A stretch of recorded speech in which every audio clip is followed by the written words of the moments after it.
Hey, Brendan here from Blue Light, and for those of you who haven't seen any of my videos before, what I've been doing over the past 4 or 5 years is coaching and supporting people into the police with some pretty amazing results, even though I say it myself. I reckon by now about 2% of all the police in England and Wales came through Blue Light, so that's probably pushing on about 2,000 individuals who've been successful as a result of my coaching. So what I'm going to talk about today is the phone interview. So as part of the police recruitment process, a lot of forces now are starting to screen individuals in, and probably more pertinently, they're screening them out of the selection process using a phone interview. So this will be before the assessment centre, but post application form. So you've submitted your application form, and then you'll have about a 20-minute, sometimes up to a 30-minute interview with someone who you just no idea who they're going to be. You'll just get this appointment, and they're going to ask you some questions, and they're going to make a decision about whether you go to the next stage, which is either going to be a in-house interview or assessment, or the National Assessment Centre. So it's really important that you get this right, because if you don't, that's it. Your dreams are scuppered. You sit on a naughty step for another 6 months. So before I continue, if you get to the end of this and you think, yes, that was brilliant, so if you're watching this on YouTube, then subscribe please to my channel, and you'll be getting notified of any of the videos that I put on YouTube. If you're watching it on Facebook, please do like this video or drop me a line in the comments box, especially if you'd like to join my Facebook support group. It's a secret group, that's what Facebook call it, but think of it more of as a closed group that you can't see inside. You can't actually see the room it's in the Facebook room it's in. And there's about 1,160 members of that support group now, all supporting and guiding each other through the recruitment process. So anyway, the sort of questions that you're going to get asked. Right, so key questions. They'll often start off with a question along the lines of, what's your motivation for wanting to join the police? Now think about it. That is a really hard question to ask unless you've thought about it properly, unless you've reflected on what the real reasons are for you wanting to join the police. A lot of my clients, when I do interview coaching with them, give me answers along the lines of, I just want to help the community, I want to put something back, I feel as though the time is right, it's something I've always wanted to do. You almost sound like someone on the X Factor stage telling the judges how it's my life and it means everything to me. And it's just not enough. It really isn't enough. You've got to dig deep and find out what's really, really inspired you. So it'd be a moment in time when you've had some contact with the police, or you've seen what the police have done, or a lot of the time when I coach my clients, they'll give me that really duff answer, and I'll say, oh, okay, let's start again. What's the real inspiration? Just Brendan to client, what's the real inspiration?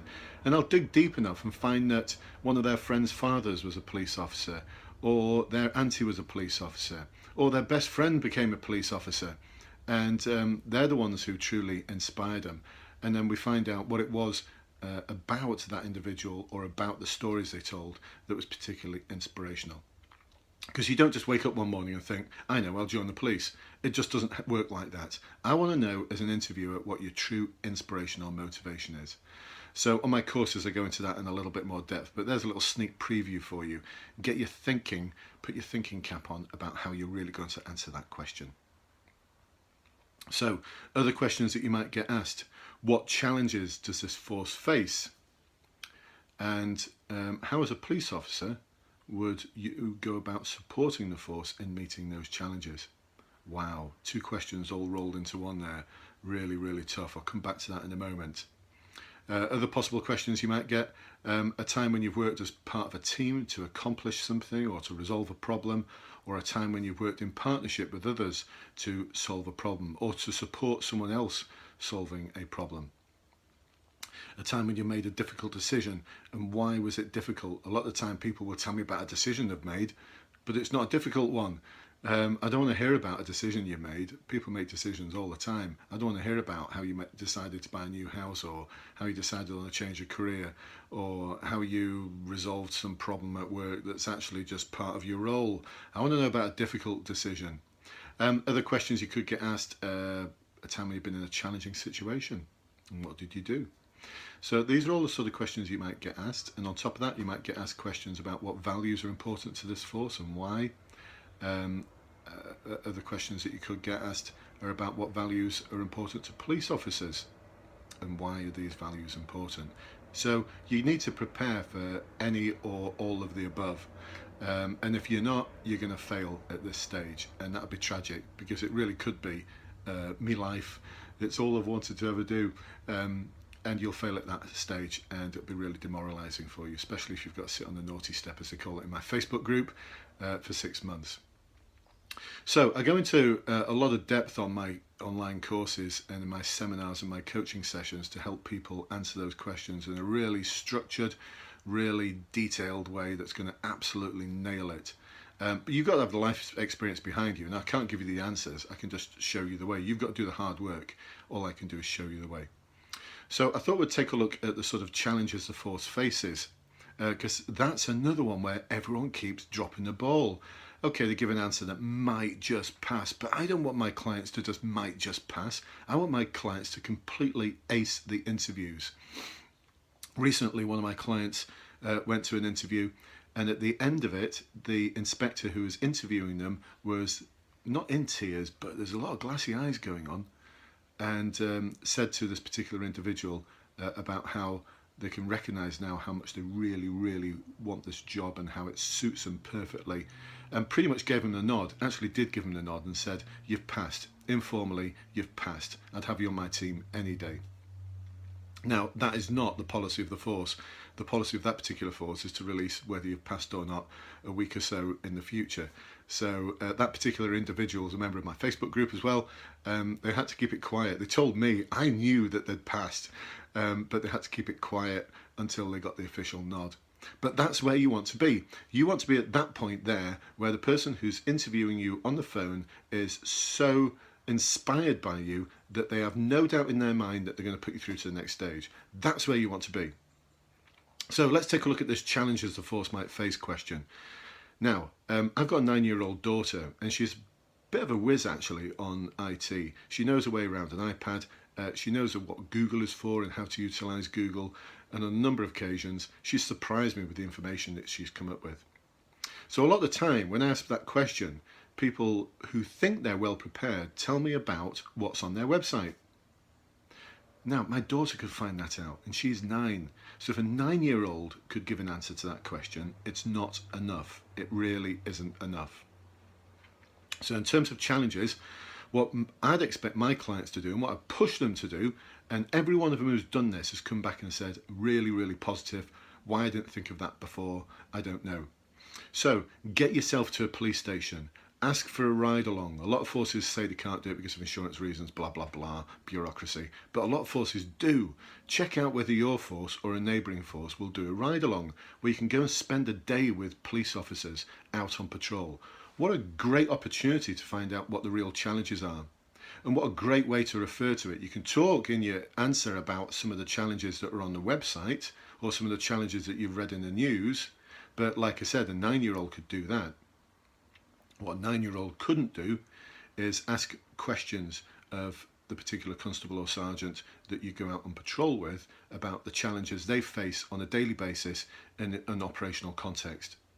What a great answer when you can turn around and say, well, actually, just 2 weeks ago, this is what I've seen on the website is all borne out by a visit I made to such and such police station where I went out on patrol for a day with constable such and such.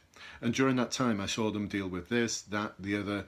And at the end of it, I could ask them questions about the impact that had on their operational status, how difficult it was, the particular challenges they face on a day-to-day basis, the sort of decisions that they have to make. And if you can talk about that, then suddenly it shows the interviewer that you've done a little bit more than a little bit of internet research. You've got off your backside and you've done something to find out more about that force.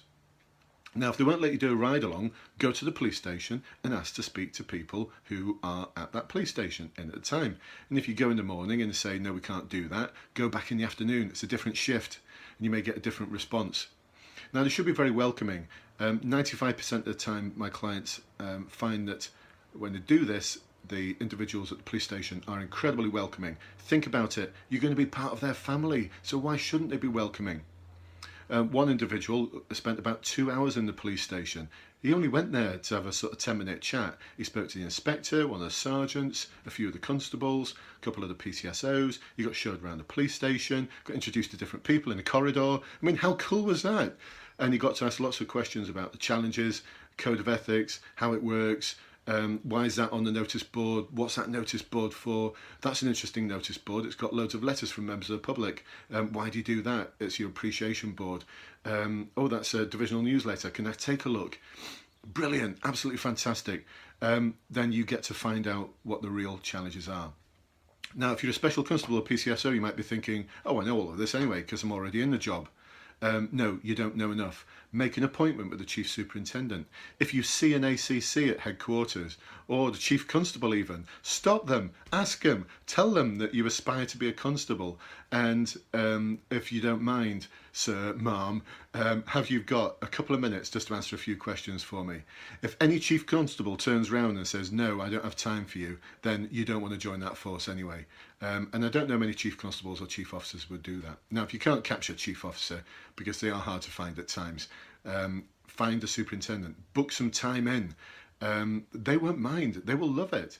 They love to talk about the sort of challenges and the problems that they have, and they love that people are interested in joining, because they want the best people. They want people who've got their force, their values in their DNA. If there were a stick of rock and you were cut in half, you'd have Westshire Force or GMP or whatever it is. It just have sort of cop forever in the writing in the stick of rock. So that's what you want to be. So even if you are a special or a PCSO, push yourself. Go and join a different department for, even if it's just for 15 minutes, go and knock on the door of the Detective Inspector's office. Go and speak to the sergeant in the road policing unit. Go and speak to a family liaison officer. Dig one out, find one out. You don't do this on a daily basis as a special or a PCSO. I know that. I spent 3 decades in the job, so I know what you get up to and what you don't get up to, and you don't do that kind of thing. So once again, that shows that there's something about you and you've dug deep and you're not just repeating what's on the website. Now you can also take a look at what's going on nationally. So I'd expect you to be doing your research, not just what's in the newspapers. My daughter could do that, but my daughter doesn't know that there's something called the Police Foundation. So dig out things like the Police Foundation. What are they talking about? Go on Twitter.